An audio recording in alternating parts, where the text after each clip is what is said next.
Leo didn't become invisible. The world became blind to him. It started during his parents' divorce, a slow fatting at the edges. His mom would set the table for 3 and forget to call him. Teachers would look past his raised hand. He wasn't shy, he was becoming a ghost in his own life. By 18, he'd learned to control it. A focus of will, a draining of light and sound around him, and he was gone. Not a parlor trick, a profound, absolute erasure. He called it the slip. It was the perfect skill for a thief, not for greed, but for survival. His rule was simple: never take enough to be noticed, only what the rich would never miss. A single vintage watch from a collection, a handful of bills from a stuffed safe. He lived in the spaces between moments, a whisper in a world of noise.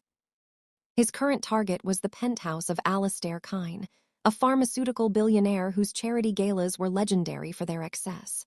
Leo's research said Kine kept a private safe in his study, a tempting score. But Leo wasn't here for cash. He was here for a ledger, a black book rumored to contain the names of people Kine had ruined. Leverage for a client who wanted to bring the giant down.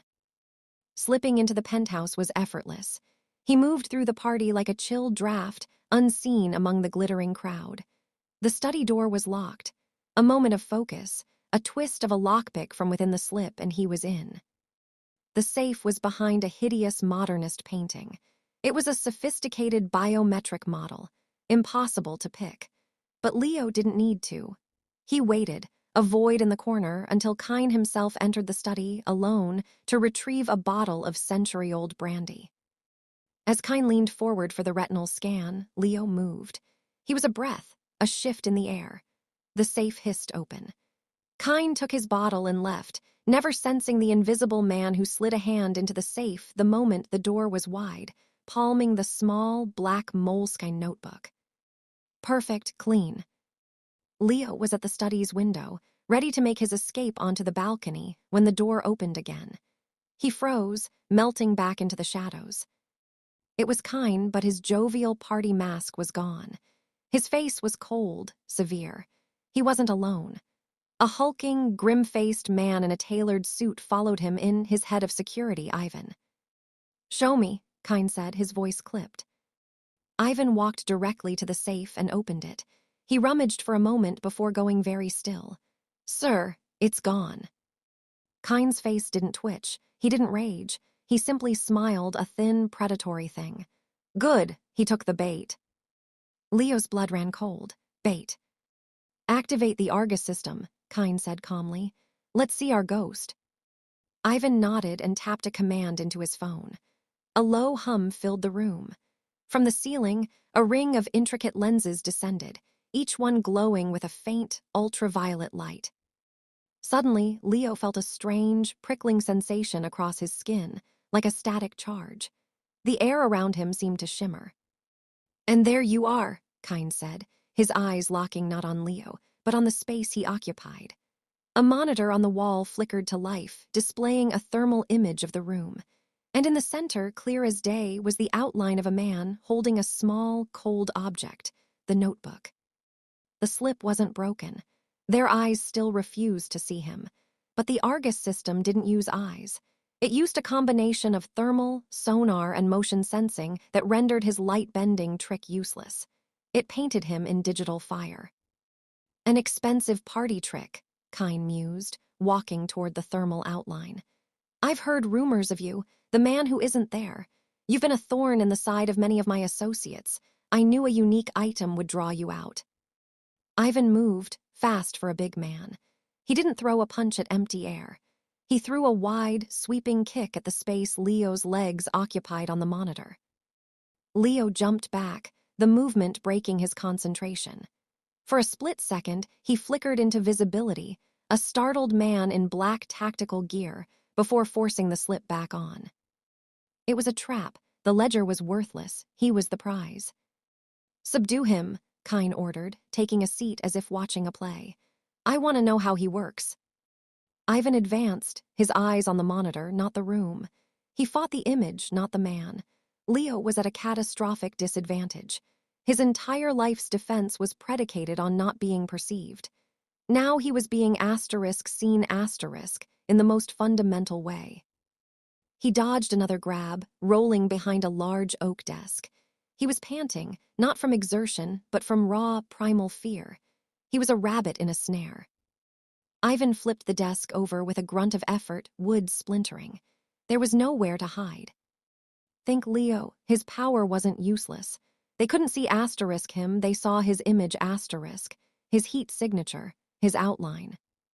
An idea, desperate and insane, flashed in his mind. As Ivan lunged for the thermal shape on the screen, Leo didn't try to get away. He ran asterisk toward the billionaire. Kine yelped as an invisible force shoved him out of his chair. Leo grabbed him, wrapping an arm around his neck, using the man as a human shield. On the monitor, their two thermal images merged into a single, confusing blob. Ivan hesitated, his fist cocked back, unsure where his boss ended and the target began.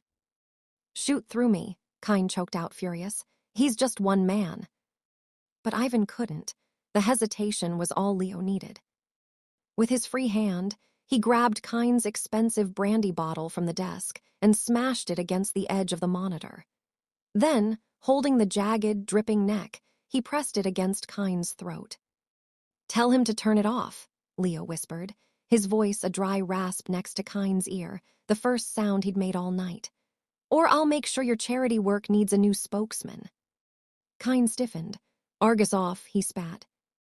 The hum died. The lenses retracted. The monitor went dark. To Ivan, his boss was now standing alone, a broken bottle at his own throat, talking to the empty air. The ghost was gone again. "Drop your weapon. Kick it away," Leo commanded. Ivan, utterly disoriented, complied. "On your knees, hands behind your head." As Ivan knelt, Leo made his choice. This wasn't just a score anymore. Kine had technology that could find him, that could find others like him if they existed. This man was a hunter of the unseen. He couldn't just steal from him. He had to vanish him. With a sharp jerk, he put Kine in a chokehold. The billionaire struggled, then went limp. Leo lowered him to the floor. He stood over the two men, one unconscious, one kneeling blindly, visible to no one. The power to simply walk away was in his hands, but he saw the Argus control unit on the wall. He saw the fear in Ivan's eyes. He was no longer just a ghost. He was a phantom, and phantoms could haunt. He picked up Ivan's gun. He didn't need it to shoot. He needed it for the sound. He fired a single shot into the ceiling. The party downstairs fell dead silent. In the ensuing panic, as screams erupted and footsteps pounded toward the study, Leo didn't head for the balcony. He walked to the wall, to the Argus unit, and placed his hand on it. He focused, not on hiding himself, but on pulling every secret, every schematic, every byte of data from the machine into the small, black notebook he still held. Then, as the door burst open and security flooded the room, he slid.